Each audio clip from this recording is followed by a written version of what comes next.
1 Raja-Raja 10. Kunjungan Ratu Negeri Syeba.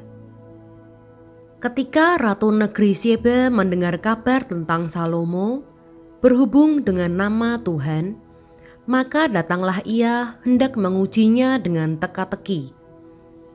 Ia datang ke Yerusalem dengan pasukan pengiring yang sangat besar, dengan unta-unta yang membawa rempah-rempah, sangat banyak emas dan batu permata yang mahal-mahal. Setelah ia sampai kepada Salomo, dikatakannyalah segala yang ada dalam hatinya kepadanya. Dan Salomo menjawab segala pertanyaan ratu itu. Bagi raja tidak ada yang tersembunyi yang tidak dapat dijawabnya untuk ratu itu.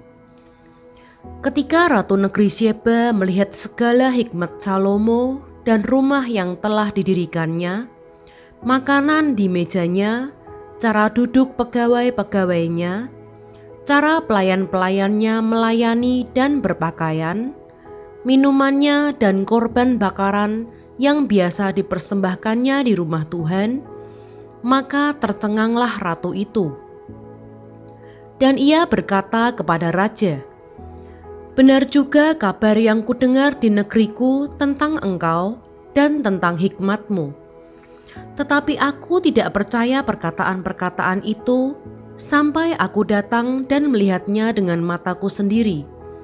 Sungguh, setengahnya pun belum diberitahukan kepadaku. Dalam hal hikmat dan kemakmuran, engkau melebihi kabar yang kudengar. Berbahagialah para istrimu, berbahagialah para pegawaimu ini yang selalu melayani engkau dan menyaksikan hikmatmu. Terpujilah Tuhan Allahmu yang telah berkenan kepadamu sedemikian hingga ia mendudukan engkau di atas tahta kerajaan Israel. Karena Tuhan mengasihi orang Israel untuk selama-lamanya, maka ia telah mengangkat engkau menjadi raja untuk melakukan keadilan dan kebenaran." Lalu diberikannya kepada raja 120 talenta emas dan sangat banyak rempah-rempah dan batu permata yang mahal-mahal. Tidak pernah datang lagi begitu banyak rempah-rempah seperti yang diberikan Ratu Negeri Syeba kepada Raja Salomo itu.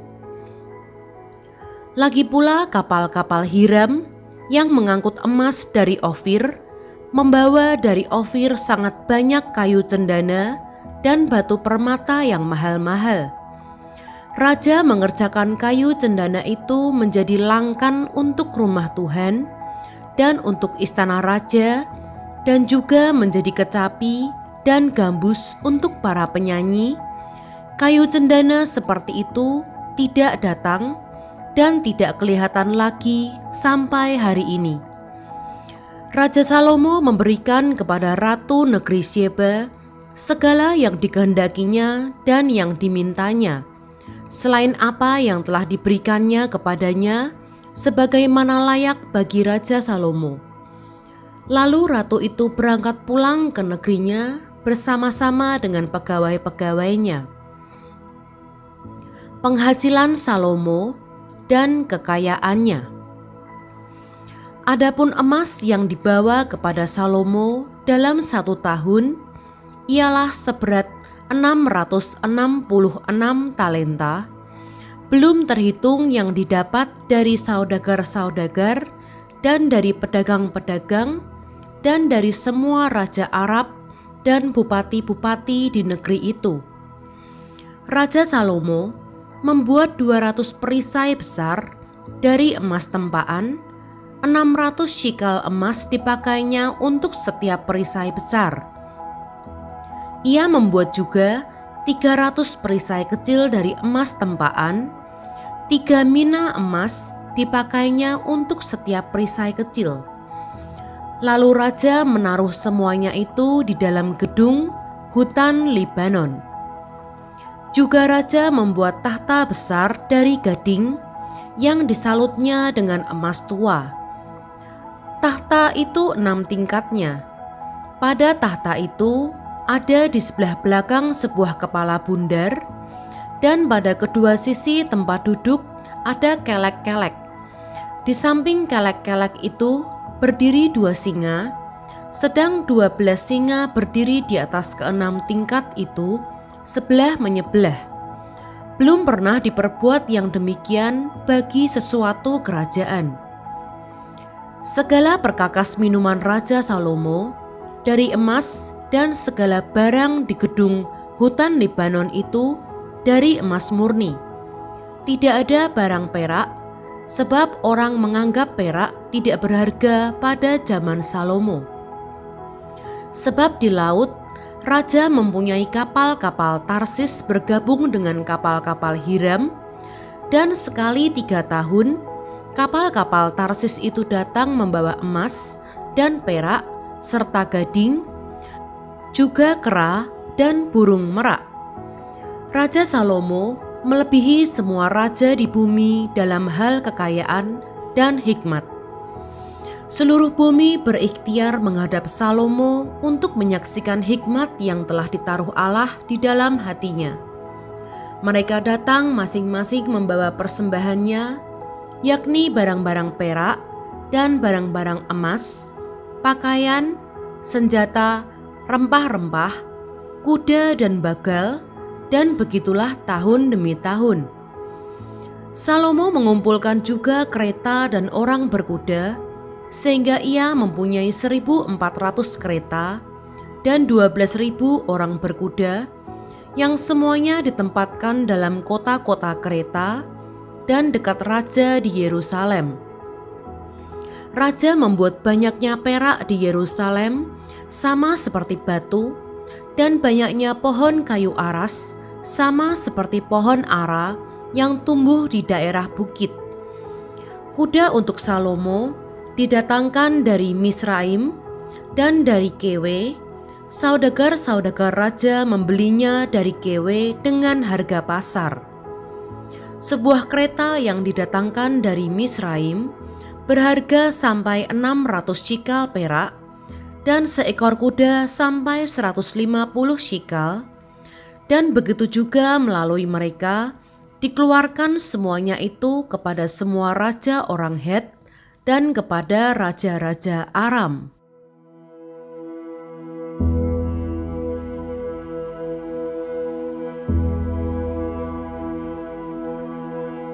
Satu Raja-Raja 11. Salomo jatuh ke dalam penyembahan berhala. Adapun Raja Salomo mencintai banyak perempuan asing. Di samping anak Firaun, ia mencintai perempuan-perempuan Moab, Amon, Edom, Sidon, dan Het.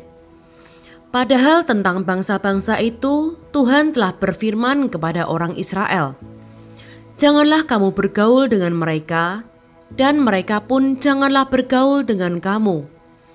Sebab sesungguhnya mereka akan mencondongkan hatimu kepada allah-allah mereka." Hati Salomo telah terpaut kepada mereka dengan cinta. Ia mempunyai 700 istri dari kaum bangsawan dan 300 gundik.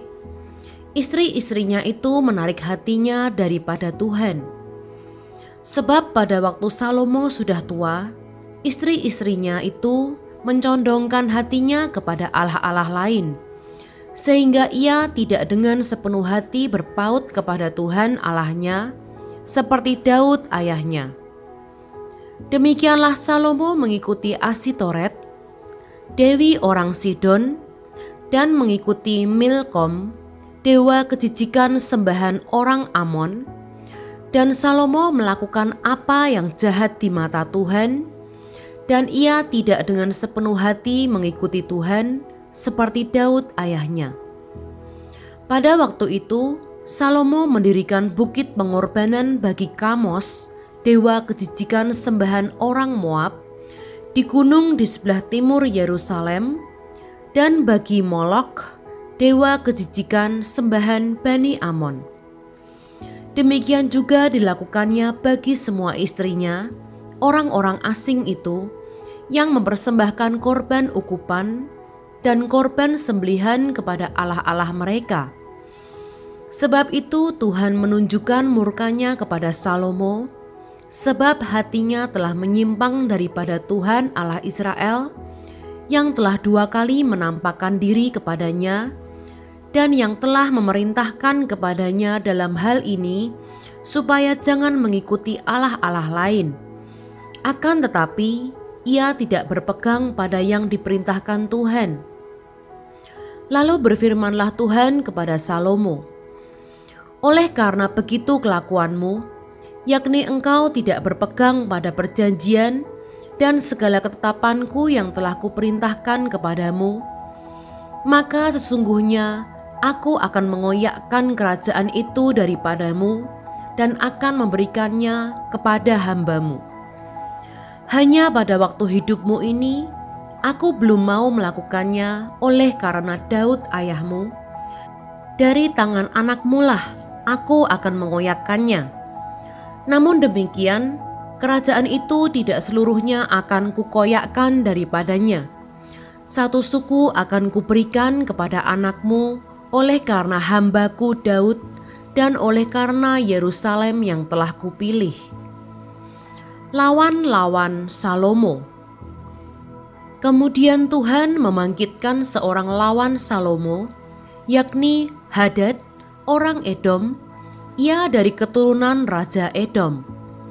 Sesudah Daud memukul kalah orang Edom, maka Panglima Yoab pergi menguburkan orang-orang yang mati terbunuh, lalu menewaskan semua laki-laki di Edom. 6 bulan lamanya Yoab diam di sana dengan seluruh Israel, sampai dilenyapkannya semua laki-laki di Edom. Tetapi Hadad melarikan diri bersama-sama dengan beberapa orang Edom dari pegawai-pegawai ayahnya dan mengungsi ke Mesir. Adapun Hadad itu masih sangat muda. Mereka berangkat dari Midian, lalu sampai ke Paran. Mereka membawa beberapa orang dari Paran, lalu mereka sampai ke Mesir kepada Firaun, Raja Mesir. Ia ini memberikan rumah kepada Hadad, menentukan belanjanya, dan menyerahkan sebidang tanah kepadanya. Hadad demikian disayangi Firaun, sehingga diberikannya kepadanya seorang istri, yakni adik istrinya sendiri, adik permaisuri Tahpenes. Lalu adik Tahpenes itu melahirkan baginya seorang anak laki-laki, Genubat namanya. Dan Tahpenes menyapih dia di istana Firaun, sehingga Genubat ada di istana Firaun di tengah-tengah anak-anak Firaun sendiri. Ketika didengar Hadad di Mesir bahwa Daud telah mendapat perhentian bersama-sama dengan nenek moyangnya, dan bahwa Panglima Yoab sudah mati juga, maka berkatalah Hadad kepada Firaun, "Biarkanlah aku pergi ke negeriku." Lalu bertanyalah Firaun kepadanya, "Tetapi kekurangan apakah engkau padaku ini, maka engkau tiba-tiba berniat pergi ke negerimu?" Jawabnya, "Aku tidak kekurangan apapun. Namun demikian, biarkanlah juga aku pergi." Allah membangkitkan pula seorang lawan Salomo, yakni Rezon bin Eliada, yang telah melarikan diri dari tuannya, yakni Hadadezer, Raja Zoba. Ia mengumpulkan orang-orang, lalu menjadi kepala gerombolan. Ketika Daud hendak membunuh mereka, maka pergilah mereka ke Damsyik. Mereka diam di sana, dan disitulah mereka mengangkat Rezon menjadi raja. Dialah yang menjadi lawan Israel sepanjang umur Salomo. Ia mendatangkan malapetaka sama seperti Hadad. Ia muak akan orang Israel dan menjadi raja atas Aram. Juga Yerobeam bin Nebat, seorang Efraim dari Zereda, seorang pegawai Salomo, nama ibunya Zerua, seorang janda, memberontak terhadap raja. Inilah alasannya mengapa ia memberontak terhadap raja. Salomo mendirikan Milo, dan ia menutup tembusan tembok kota Daud ayahnya. Yerobeam adalah seorang tangkas. Ketika Salomo melihat bahwa orang muda itu seorang yang rajin bekerja, maka ditempatkannya dia mengawasi semua pekerja wajib dari keturunan Yusuf. Pada waktu itu, ketika Yerobeam keluar dari Yerusalem, Nabi Ahia, orang Silo itu, mendatangi dia di jalan dengan berselubungkan kain baru, dan hanya mereka berdua ada di padang. Ahia memegang kain baru yang di badannya, lalu dikoyakkannya menjadi 12 koyakan. Dan ia berkata kepada Yerobeam, "Ambillah bagimu 10 koyakan, sebab beginilah firman Tuhan Allah Israel. Sesungguhnya aku akan mengoyakkan kerajaan itu dari tangan Salomo dan akan memberikan kepadamu 10 suku. Tetapi satu suku akan tetap padanya oleh karena hamba-Ku Daud dan oleh karena Yerusalem, kota yang Kupilih itu dari segala suku Israel.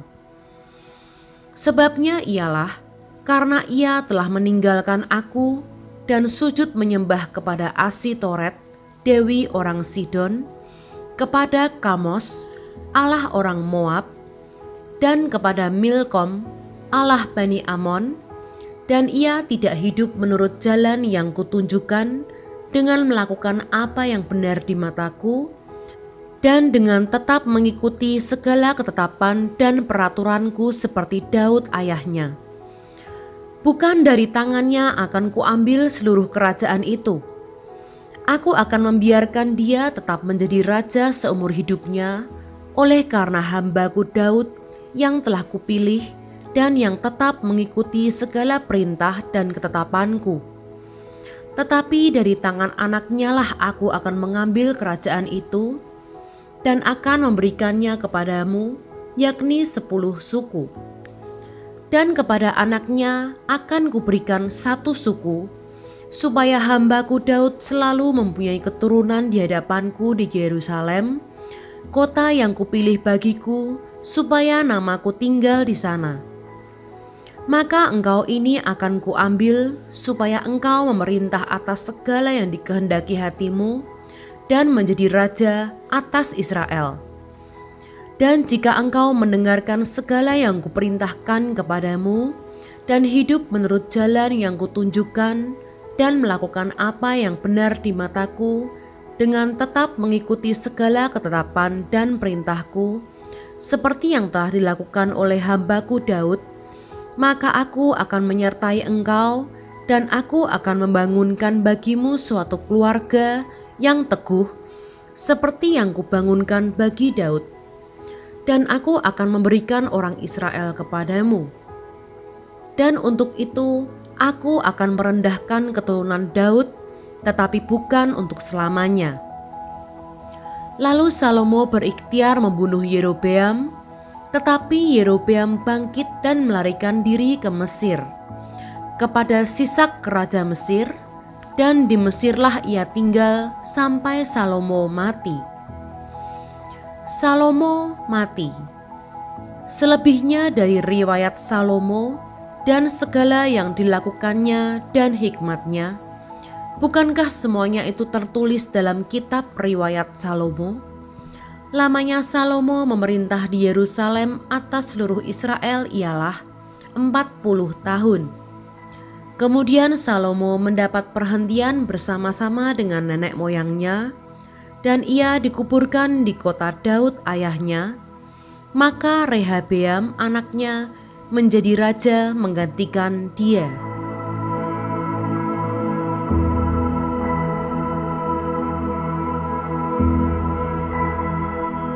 1 Raja-Raja 12. Pecahnya kerajaan itu. Kemudian Rehabeam pergi ke Sikem, sebab seluruh Israel telah datang ke Sikem untuk menobatkan dia menjadi raja. Segera sesudah hal itu kedengaran kepada Yerobeam bin Nebat, pada waktu itu dia masih ada di Mesir, sebab ia melarikan diri ke sana dari hadapan Raja Salomo, Maka kembalilah ia dari Mesir. Orang menyuruh memanggil dia, lalu datanglah Yerobeam dengan segenap jemaah Israel dan berkata kepada Rehabeam, "Ayahmu telah memberatkan tanggungan kami, maka sekarang ringankanlah pekerjaan yang sukar yang dibebankan ayahmu dan tanggungan yang berat yang dipikulkannya kepada kami, supaya kami menjadi hamba-Mu." Tetapi ia menjawab mereka, "Pergilah sampai lusa, kemudian kembalilah kepadaku." Lalu pergilah rakyat itu. Sesudah itu Rehabeam meminta nasihat dari para tua-tua yang selama hidup Salomo mendampingi Salomo ayahnya. Katanya, "Apakah nasihatmu untuk menjawab rakyat itu?" Mereka berkata, "Jika hari ini engkau mau menjadi hamba rakyat, mau mengabdi kepada mereka dan menjawab mereka dengan kata-kata yang baik, maka mereka akan menjadi hamba-hambamu sepanjang waktu." Tetapi ia mengabaikan nasihat yang diberikan para tua-tua itu, lalu ia meminta nasihat kepada orang-orang muda yang sebaya dengan dia dan yang mendampinginya. Katanya kepada mereka, "Apakah nasihatmu supaya kita dapat menjawab rakyat yang mengatakan kepadaku, 'Ringankanlah tanggungan yang dipikulkan kepada kami oleh ayahmu'?" Lalu orang-orang muda yang sebaya dengan dia itu berkata, "Beginilah harus kau katakan kepada rakyat yang telah berkata kepadamu, 'Ayahmu telah memberatkan tanggungan kami, tetapi engkau ini berilah keringanan kepada kami.' Beginilah harus kau katakan kepada mereka, 'Kelingkingku lebih besar daripada pinggang ayahku. Maka sekarang ayahku telah membebankan kepada kamu tanggungan yang berat, tetapi aku akan menambah tanggungan kamu. Ayahku telah menghajar kamu dengan cambuk, tetapi aku akan menghajar kamu dengan cambuk yang berduri besi."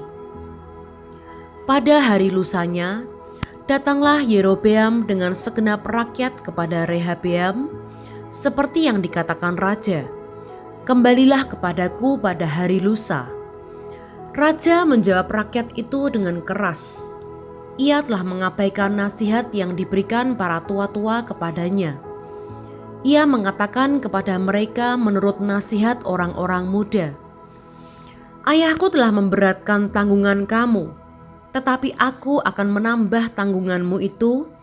Ayahku telah menghajar kamu dengan cambuk, tetapi aku akan menghajar kamu dengan cambuk yang berduri besi."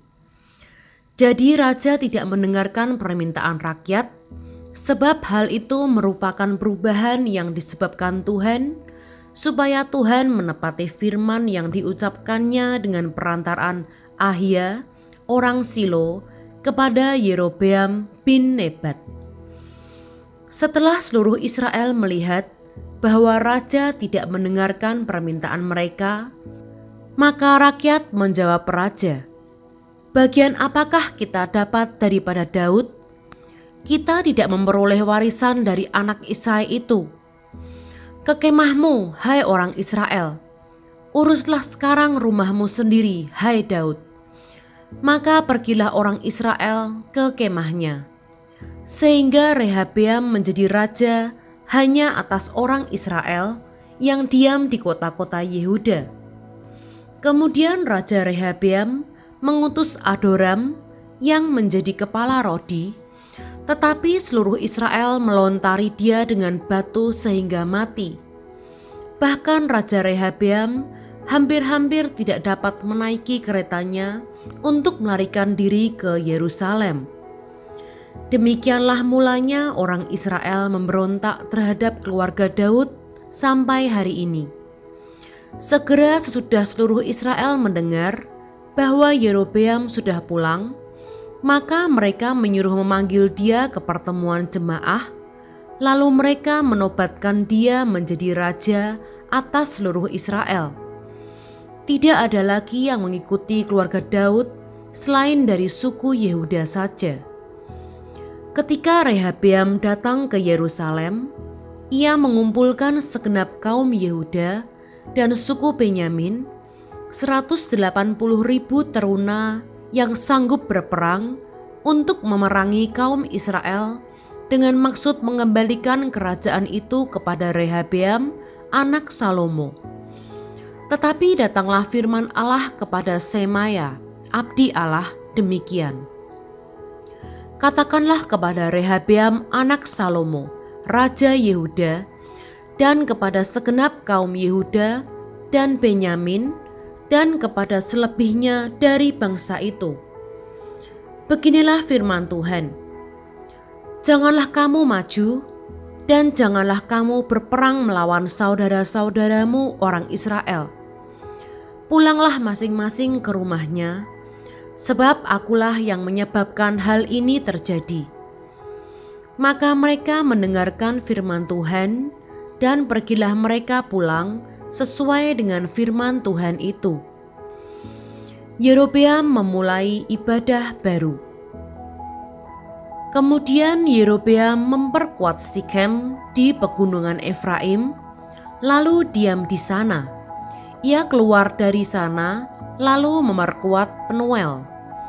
Maka berkatalah Yerobeam dalam hatinya, kini mungkin kerajaan itu kembali kepada keluarga Daud. Jika bangsa itu pergi mempersembahkan korban sembelihan di rumah Tuhan di Yerusalem, maka tentulah hati bangsa ini akan berbalik kepada tuan mereka, yaitu Rehabeam, raja Yehuda. Kemudian mereka akan membunuh aku dan akan kembali kepada Rehabeam, raja Yehuda. Sesudah menimbang-nimbang, maka raja membuat 2 anak lembu jantan dari emas, dan ia berkata kepada mereka, sudah cukup lamanya kamu pergi ke Yerusalem. Hai Israel, lihatlah sekarang Allah-Allahmu yang telah menuntun engkau keluar dari tanah Mesir. Lalu ia menaruh lembu yang satu di Betel dan yang lain ditempatkannya di Dan. Maka hal itu menyebabkan orang berdosa, sebab rakyat pergi ke Betel menyembah patung yang satu dan ke Dan menyembah patung yang lain. Ia membuat juga kuil-kuil di atas bukit-bukit pengorbanan dan mengangkat imam-imam dari kalangan rakyat yang bukan dari Bani Lewi. Kemudian Yerobeam menentukan suatu hari raya pada hari yang ke-15 bulan ke-8, sama seperti hari raya yang di Yehuda. Dan ia sendiri naik tangga mezbah itu. Begitulah dibuatnya di Betel, yakni ia mempersembahkan korban kepada anak-anak lembu yang telah dibuatnya itu. Dan ia menugaskan di Betel imam-imam bukit pengorbanan yang telah diangkatnya. Ia naik tangga mezbah yang dibuatnya di Betel itu pada hari yang ke-15 dalam bulan yang ke-8, dalam bulan yang telah direncanakannya dalam hatinya sendiri. Ia menentukan suatu hari raya bagi orang Israel, dan ia naik tangga mezbah itu untuk membakar korban.